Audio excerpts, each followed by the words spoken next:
आता दही वडा फ्रीज मध्ये ठेवलेला आहे, चांगला सॉफ्ट झालाय. दह्यामध्ये घातला ना मी, खालीवर दही भरपूर घातलेला आहे, तर हा छान सॉफ्ट झालाय.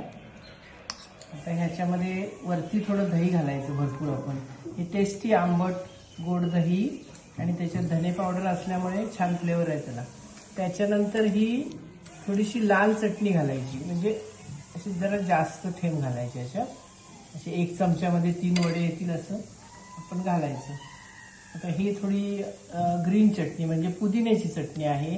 ही तुम्हाला दाखवलेलीच आहे मी पहिली पण बनवताना. त्याच्यानंतर हे जिरं धने पावडर असं ह्याच्यावरती जरासं फिरवायचं. हे जिरे धने पावडर फार छान लागते.